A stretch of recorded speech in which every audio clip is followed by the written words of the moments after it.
Okay, here's a night video. I haven't shot one of these in a while.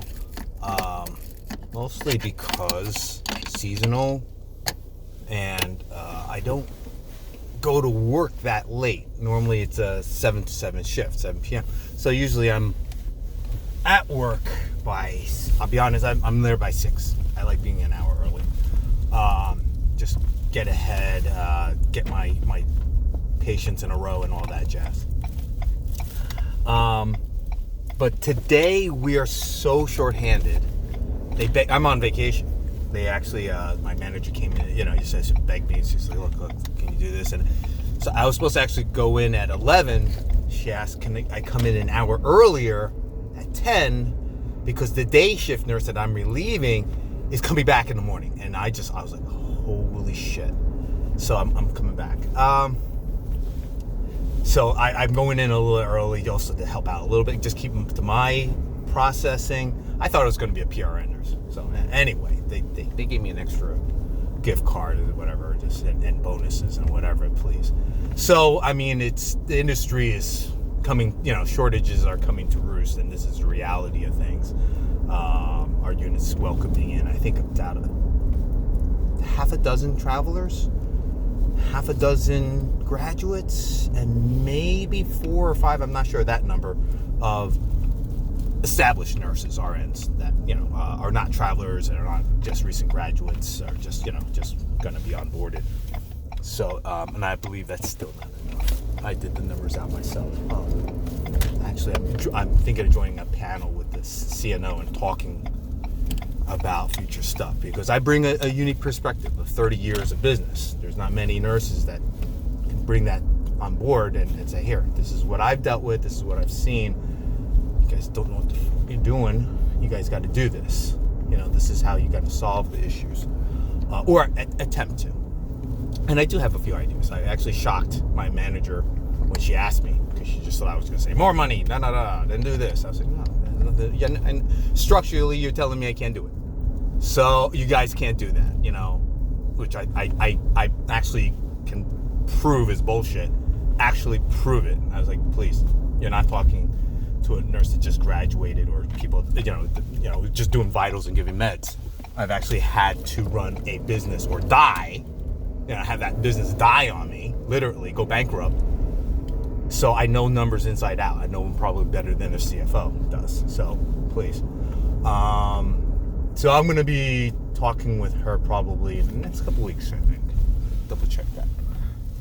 It's an invite only. We'll see how it goes. We'll see. We'll see if they listen. So this is just an oddball video, just to, give you guys a pulse on what is really on the ground level, boots on the ground. This is what's going on. The shortages are crazy. I know I'm walking into this and walking into a buzzsaw. I know I'm going to be shorthanded. I'm going to have a huge assignment, and so on and so forth. That's why I'm like, I better go in early anyway, even earlier than they expect me, because I like to get ahead of the curve. Luckily, I have some childcare babysitting, so I had to pull some favors on that.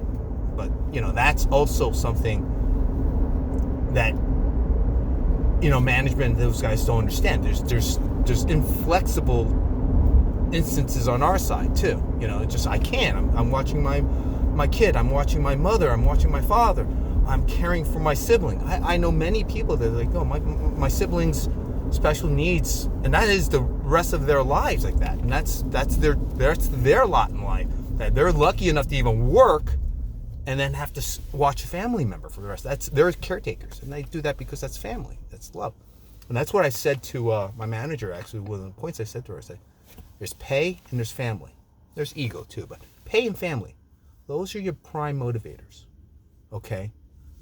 Tell me which one's going to outrank the other. I'll tell you, family's going to be higher.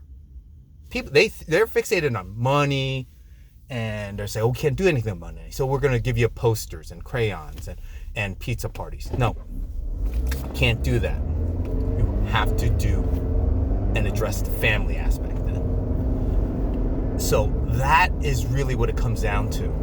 You don't want effective pay? Guess what? You're going to have to affect the family. When I hired people, I hired them and their families. I always kept that in mind.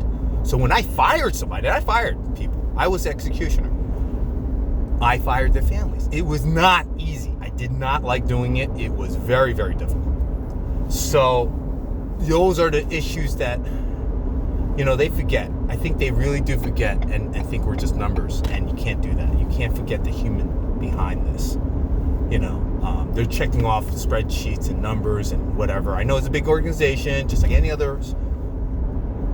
But to every paycheck, there's a name, there's a person, there's a family. There's responsibilities to that. The numbers and pay are actually ancillary. It's 1 and then maybe 1A for the pay. So family is number 1. That's why you get the pay. That's why you get the benefits. All that. So I'm hoping,